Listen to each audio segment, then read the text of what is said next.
We're back with another Overwatch League preview and prediction video here on the ATP channel. Today we hone in on Week 4 2023, which will be crucial for two different reasons. On the side of the East, their spring stage knockouts are about to get started. This Saturday is going to start a 3-week journey to decide the two teams going to Korea from the East. And of course, with it comes Contenders versus OWL. In the West, multiple teams have a chance to build up their record enough to automatically qualify for the spring stage knockouts held in a few weeks. The picture is starting to take shape. Time to find out who's clutch and who's fraudulent in this league. Let's start with the West. There's 9 games to get through per usual in this region this week, and the first thing I'm gonna do right off the rip so we can save some time is put up 2 3-0Ls for Vegas on screen. We all know what's gonna happen when they play the Gladiators and the Boston Uprising. They took a map against a throwing New York team, which is cool and all, but it doesn't say much in the grand scheme of things, and against Boston and LA, when they have so much at stake with seeding, it's just not gonna happen. They don't stand any chance. They're worse by a country mile.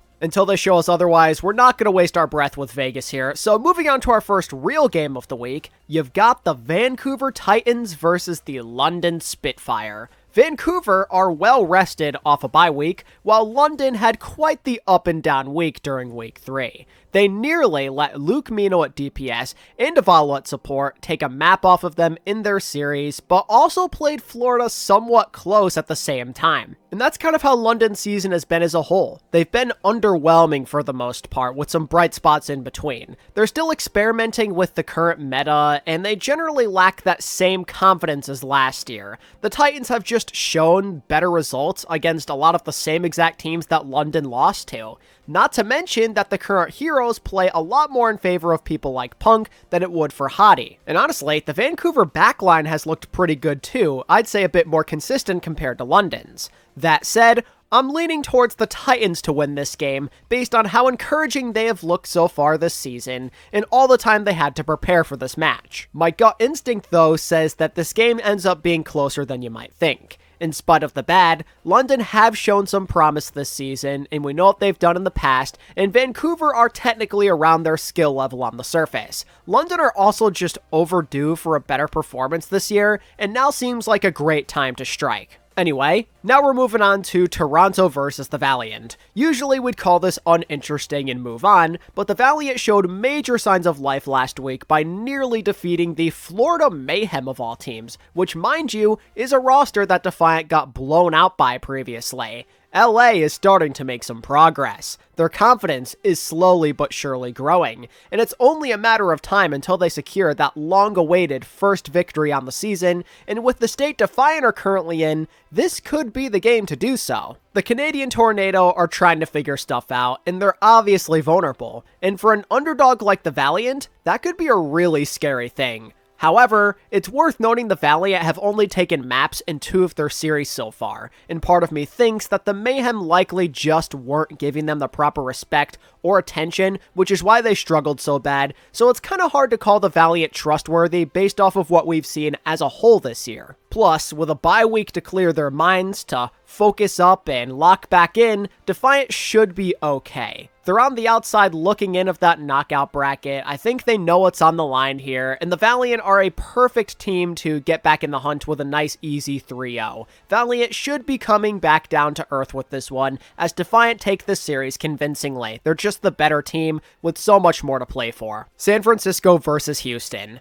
Usually this would be a pretty exciting game that you'd have circled on your calendar. Proper versus Pelican, Violet versus his former team, there's a lot to look forward to, but with how the Shock are in their current state, can we really expect them to make this a series? The Shock damn near started this year 0-4. When you watch the Shock play, they lack that team cohesion you're looking for, they're making a lot of silly individual mistakes, they're relying too much on Proper, and apparently they have a lack of a true dedicated team facility to only make things more stressful. The Shock have so much going against them. There are so many fundamental things they have to work on, but they're not exactly in a position to make it possible. They're just not stable enough. They might have the talent to go very far this year, but they're lacking in the important places places as it currently stands. In their current situation, they stand absolutely no chance against another top team in the Overwatch League like the Houston Outlaws. The team play and execution from both sides has been on a different level this year, and the Outlaws get so much more production out of their support line in particular, so I gotta go with a 3-0 for the Houston Outlaws. If it's taking a reverse sweep to beat New York, what chance do they stand against the Outlaws? That's how I see it.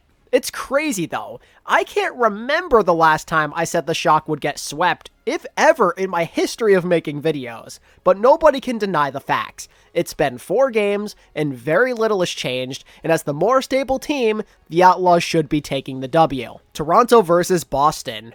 Ooh, now this could be an interesting matchup. Consider this my Western game of the week, with how much is at stake and how even the teams are on paper. Both teams are currently coming off a bye week where they took a mean L. Defiant are struggling with their execution, as previously mentioned, and Boston have their own battle to overcome from within with the mental side of things and the internal side. A win for either team would definitely help clear a major hurdle, and for a team like Boston, it would essentially lock up a spot for them in the knockouts. Given the current circumstances, I'm actually going to lean towards the Boston Uprising to win this game. When the two sides last played in the Pro-Am, Defiant were obviously the better team, but a lot has changed since then. Specifically, it feels like anytime Hydron cannot carry on the hit scan, it massively hurts Defiant's chances of winning, and their playmaking is significantly worse. And considering that Boston recently got rid of their assistant coach Jidset, who the players clearly did not want to play for, Boston's morale could be higher than it's ever been this year. And if I've learned anything from mid-season firings in the past,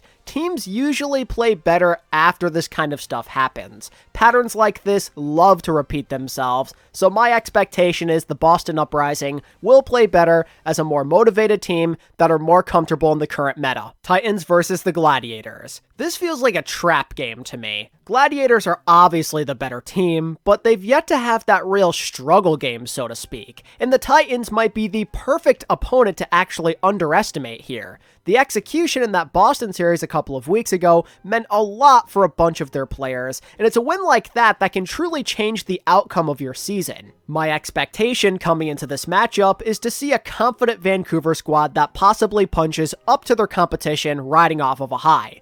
The Titans have a vicious backline with a tank player that stands up to Dante in that carry department, and if the Glads aren't careful, this could get very ugly really fast. However, we really don't know how much we can trust the Titans just yet. They beat Boston, which was impressive, but we don't know how boomed they truly are right now, so when they're playing a more stable team like this, I don't really know what to expect. Were they seriously better than Boston, or Boston just in a bad place? If I'm the Titans, I think another win would probably do them some good in getting more people to believe. If they beat Gladiators, that's all I need to see. But for now, I'm going to stay moderately cautious with my opinions on them. Plus, I think Gladiators are the better overall team because of that DPS line. They're more hard carry oriented. They're a bit more clutch. You probably trust them a bit more to make those plays when it really matters in a close series. And since they're so close at all the other positions, that should be all the Gladiators need to not choke away this game. London versus Houston. Yeah, not much to say on this one. The Spitfire are obviously multiple tiers below the Outlaws. Like, if you're almost losing maps to the Vegas Eternal, obviously you stand no chance against Houston.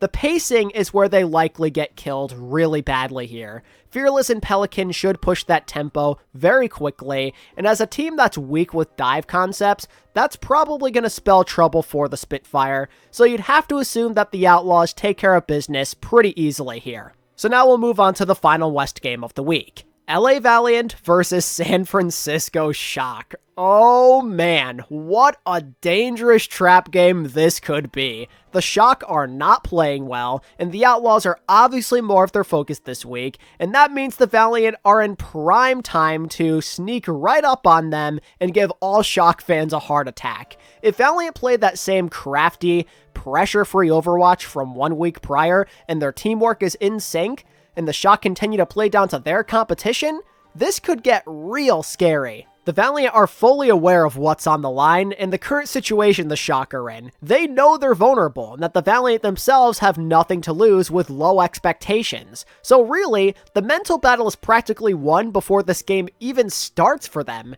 But again, this idea that the LA Valiant are going to consistently punch above their weight class just because of one game is a little much for me. Improvement is great, I'm very happy for them, but this isn't the first time that we've seen a bottom-tier team nearly defeat a top-tier team. Stuff like this happens. We've seen it before in other years. Does anyone remember when the London Spitfire almost beat the Shock in 2021, and then they crashed right back down to earth and did nothing for the rest of the season?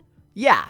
That's what I mean. One game should not dictate how you feel about a team, especially when they have so much working against them. And I just feel like people such as Krusty and Proper won't let last week slide. They'll work harder, they'll prep harder, they'll execute better.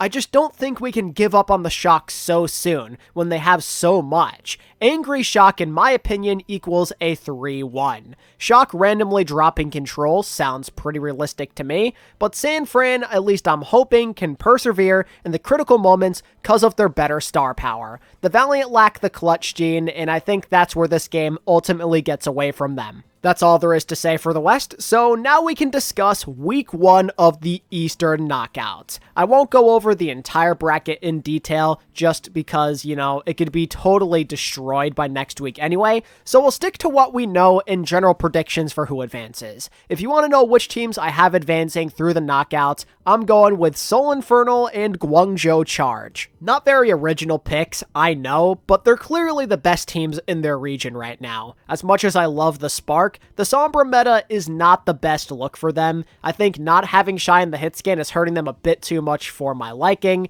so might as well go with the most consistent options on the board. Charge have been good every single week, and Infernal are currently pretty darn hot. Looking into what I expect this week in particular, there's not many surprises. As cool as it sounds for a Contenders team to beat an OWL team, this first week probably isn't the one where we see it. Perhaps Shanghai could lose to Sin Priza, but Dragons have at least shown some fight at times at the OWL level, and it's not like their team is complete and utter garbage. They have Hisu, and they have Viper, and Iris there, so they should be able to shine through as the better playmakers in that series. With Dynasty versus Rhodes, Dynasty should be okay. They may not be in the best of places right now, but Rhodes are basically a worse version of the Chengdu zone. Too many questions and too many holes outside of their DPS line, and Dynasty would just seriously have to drop the ball to lose this one. They're a better team, they're a more stable team, they probably take care of business. In terms of Contenders duels, O2 Blast are probably the favorites of all the Tier 2 rosters. They've practically been cruising by to get here up until this point. They've been dominant over and over again, and I expect the same thing to happen against Panthera. As excited as I am to watch Fate play in the Overwatch League once again, O2 are more well-rounded and are simply the more dominant team. The only game that you might possibly consider an upset in my first round is Dreamers over Pokerface. Pokerface are the top seed from their side of the bracket. They cruised just like the O2 Blast team to get here. But something about Dreamers just calls out to me. They feel more exciting. I feel more passion and energy from their guys. Dreamer, EasyHunt, and Spectra are way more explosive than their counterparts Muse, Valentine, and Finale. Those guys all felt like rejects in the Overwatch League, and much of the time they're failing to reach that max capacity that you know they're capable of. Their energy is a lot lower, and I don't think Pokerface has faced an opponent quite like Dreamers yet, so that's gonna do them in. And this is basically my only upset of the entire week over in the East, cause all my top seeds with first round buys I have winning with relative ease on Sunday. If you're hoping for any sort of upset where a tier 2 team surprises an OWL team, you'll probably have to wait until next week at the minimum. It's the calm before the storm. Expectations could vary a lot more moving forward, but we'll have to see. Regardless of what happens, I think this week is about to be very fun. The West has a lot of big storylines to look out for, and the East is about to make Overwatch League history. So much to look forward to, all in just 3 days worth of time. If you're pumped for week 4, tell me why down in the comments below. And if you enjoyed this video, it would mean a lot to me and it would go a long way for the channel if you could hit the like button and subscribe if you're new. And until next time, this is ATP, signing out. Peace.